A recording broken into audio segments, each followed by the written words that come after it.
coming Monday marks the 80th anniversary of the liberation of the Auschwitz-Birkenau extermination camp. An estimated 1,100,000 people, mainly Jews, were murdered there during the Holocaust. One of the youngest survivors was an 8-year-old Polish girl named Rutka. She moved to Canada after the war and took the name Rachel Hyams. Decades later, she died by suicide. And now Rachel's daughter has been retracing her mother's steps and allowed special correspondent Malcolm Brabant to come along on the emotional journey. Oh my God. Take a deep breath. This place has dominated my whole life.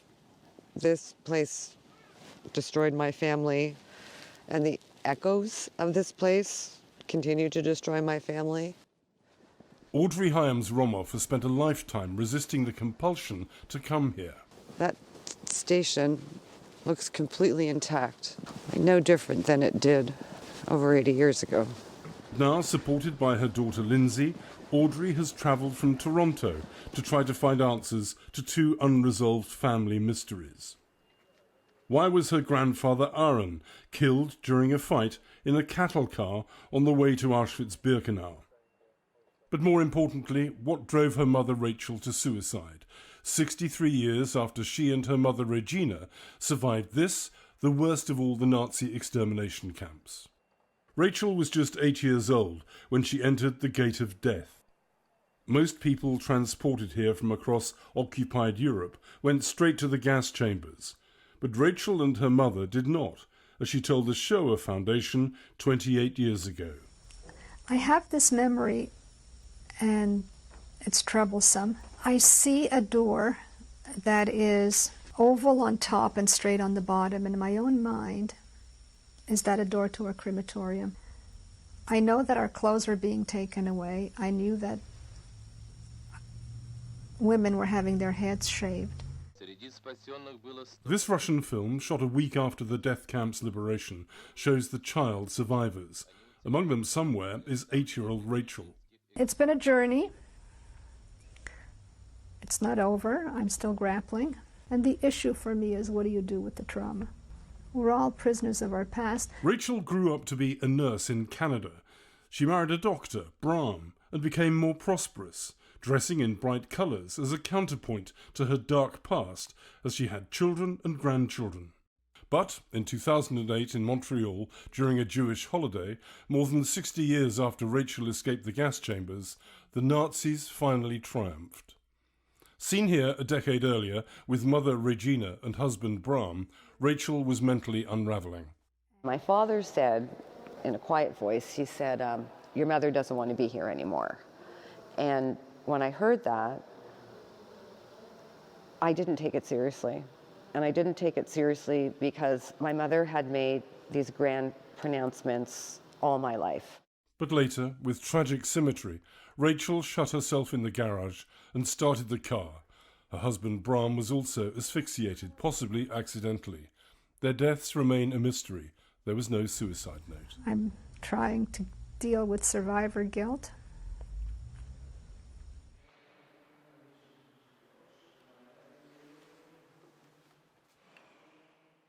People who have made this type of decision are really at peace because they know that they're taking control and they're not going to be in pain. And that's really hard for me to live with. You know, what should I have done that I didn't do?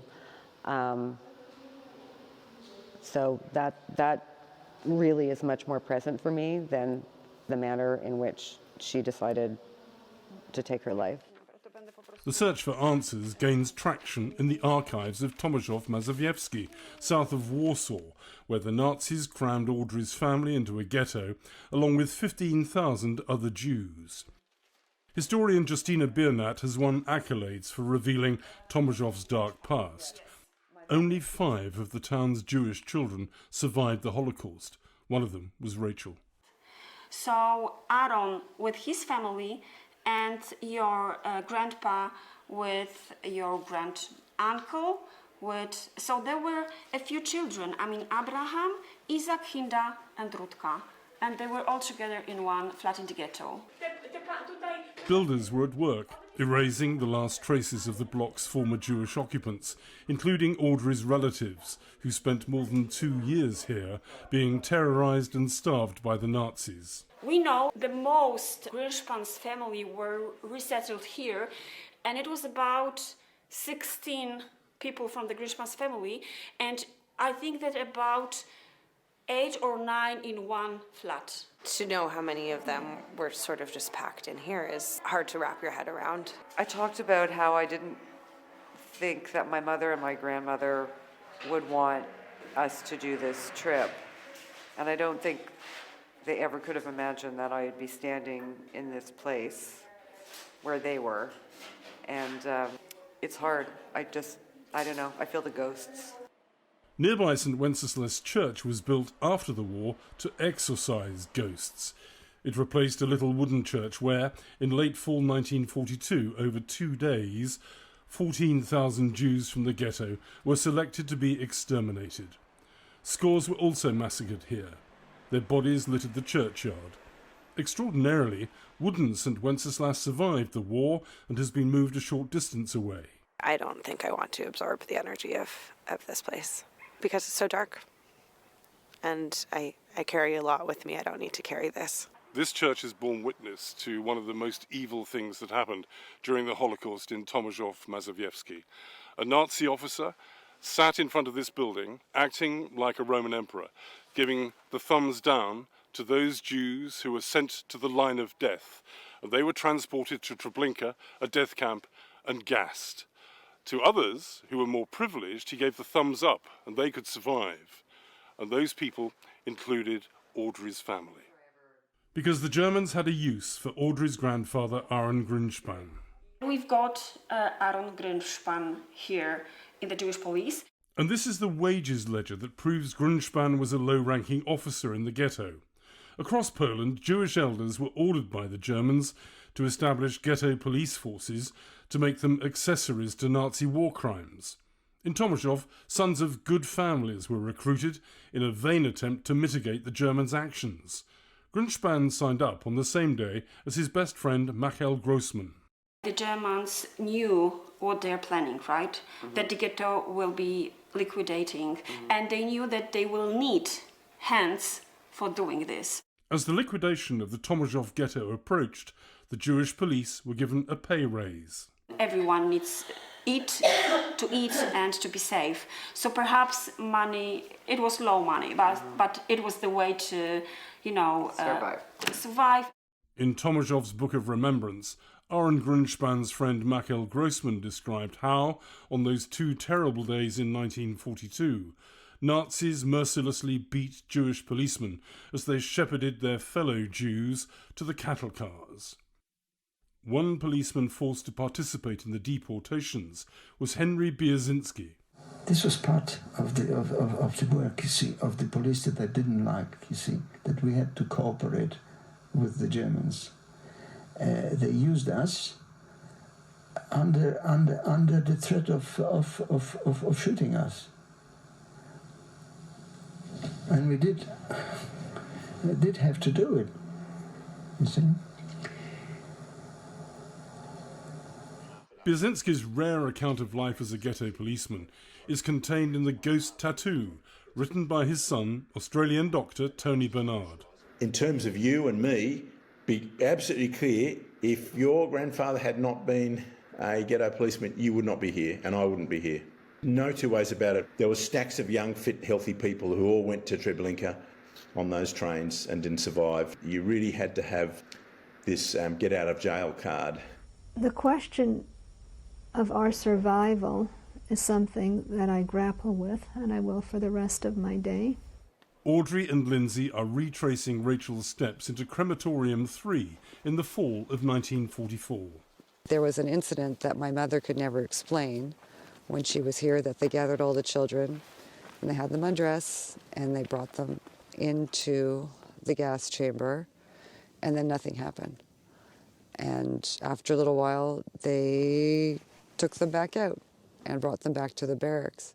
One possible explanation is that the children were saved by Hitler's deputy Heinrich Himmler's order that gas chambers cease operations. In a futile attempt to cover up the Nazis' war crimes before abandoning Auschwitz-Birkenau, the Germans blew up Crematorium 3. Only Crematorium 1 remains intact. Oh, God. The ovens were hard.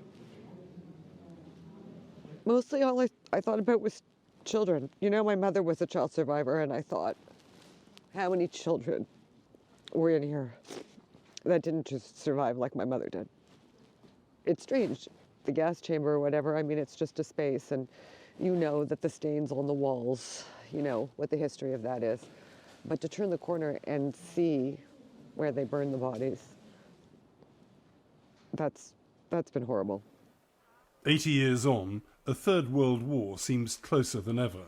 With the right set of circumstances, there's a lot of hate in this world, and people are capable of doing horrible things. And I don't think that we've passed that point in our humanity, that this is an impossibility. We're here to honor them, and if they can see us, to say we came back here, don't be mad at me. We remember you. We remember everything that was lost here. And we continue to walk with the grief beside us, just like my mother walked with the grief beside her. Audrey and Lindsay's pilgrimage didn't yield the definitive answers they were seeking, but they left with greater understanding. It's painful to be here. It's good that I came, but I never want to come back. For the PBS NewsHour, I'm Malcolm Brabant in Auschwitz-Birkenau.